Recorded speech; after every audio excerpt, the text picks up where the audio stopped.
Hello, ladies and gentlemen. Because so many MMA journalists are doing video blogs nowadays, I've decided to jump on board the bandwagon and do one myself. In order to fit into the mold of the typical MMA journalist, though, I had to strip down to my underwear, head for my mother's basement, and pull out my high-tech webcam and headphones. Don't worry, you'll see nothing below chest level. This is about the level of professionalism you've come to expect from the MMA Js that are referenced and often linked to by mainstream media outlets, and thus given credibility as sources of information. This should in turn lend me some credibility. In that spirit, I'm proud to be the first to report that Anderson Silva and Chael Sonnen have settled their differences and are engaged to be married. My source of information is that I said it. In appreciation for this scoop, feel free to send your money to the address provided below this video. Thanks for your support. Now we come to the actual reason I'm vlogging today. To recap current events, and I'll spare you most of the details, Nate Marquardt was a last-minute scratch off of the UFC on Versus 4 card that had been plagued from the start with fighter dropouts.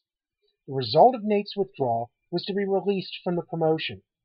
During the UFC pre-show, Dana White rather arrogantly asserted, and I'm paraphrasing a bit here, that once the truth about Nate Marquardt's release came out, a truth that he couldn't provide due to strict Pennsylvania privacy laws, the UFC fan base would unanimously side with Dana.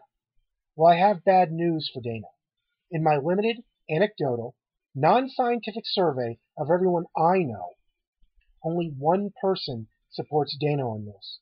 If you go to the Twitterverse and see what people I don't know think, that number seems to be staying right around one person.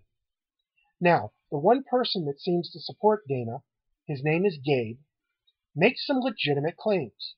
First, as the employer, you should have the right to hire and fire whomever you want, and for virtually any reason, so long as the fighter's contract and discrimination laws don't forbid it.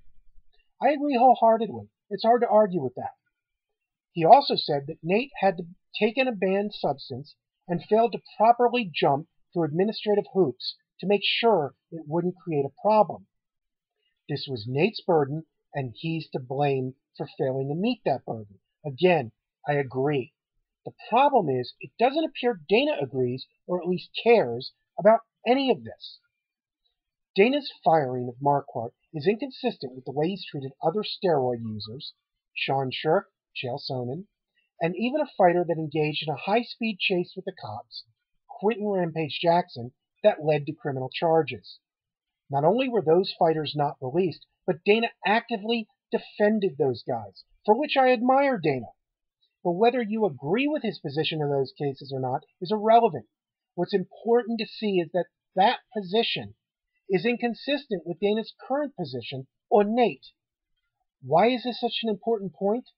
Because Dana's running the business emotionally, not logically. He's angry that the fight card had been falling apart almost from the moment it was announced.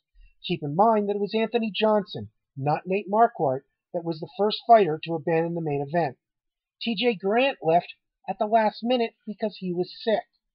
As a result of all of this, Dana completely lost his main event, and if I'm not mistaken, had one less fight on the card than originally planned. Several fighters were fighting by other fighters that they weren't prepared for. Dana was fuming, and Nate was the last straw, and thus the scapegoat. Now, of all the fighters that abandoned the card, Nate was clearly the only one who had control of what resulted in his removal. He behaved irresponsibly, and Dana should be angry, but an outright firing is too strong, especially in light of how Dana himself has treated other similarly situated or worse situated fighters. This isn't good for the sport. You might not like Nate's fighting style, or even Nate himself, but there are probably quite a few fighters you do like. If Dana's emotionalism can produce such disparate results for similar fact patterns, you might lose your favorite fighter to the obscurity of the minor leagues that aren't televised on basic cable networks, don't produce pay-per-views, and in any case, don't provide the level of competition that that favorite fighter should have. Still not convinced? Well, consider this. A hot-headed, arrogant, and downright offensive personality has bought up all the competition and therefore impulsively doomed a top 10 fighter in one, arguably two, weight classes to the minor leagues. Do you think a federal judge presiding over an antitrust claim against the UFC will take that into consideration in rendering his decision? Whether or not the UFC is currently a monopoly, and whether or not they've engaged in monopolization, that is, unfair activity to acquire or maintain the monopoly, are questions I'll leave to attorneys with antitrust experience. Without a fighters union, which, by the way, the UFC is doing everything to discourage, the UFC will be open to antitrust litigation from the first fighter that gets angry enough to sue. How will it turn out? This probably doesn't help. Food for thought. As I've pointed out in parts 1 and 2 of my post, Oh Dana, You're So Crazy, links below, while Dana should be quite proud of what he's accomplished, he needs to be making smart decisions, not impulsive ones, and gain mainstream media coverage. For me, the release of Nate Marquardt is my final straw. For what little it's worth, I am now officially of the position that Dana White has outlived his usefulness as the face of the UFC.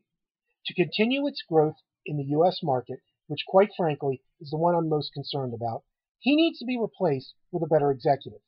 He won't, of course, and you and I will make the best of it. But that leaves the future of the UFC very much threatened by both a static US fan base, that is, not growing, maybe even shrinking, and federal judges. I've made my point, so that's enough about that. Form your own opinions.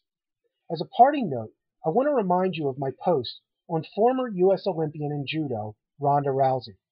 Keep an eye on her as the possible future of women's MMA, lending credibility to that side of the sport. She'll have to get her striking sharp to be a serious threat to Cyborg Santos, who's in her weight class, but I have faith that she's working on it. Also keep an eye on her because she's a grave national security threat. She got President Obama pregnant last month. If you have anything to say about that, please visit my blog and comment there. It'll increase my website traffic. Thanks, and enjoy the fights. Now, how do you turn off this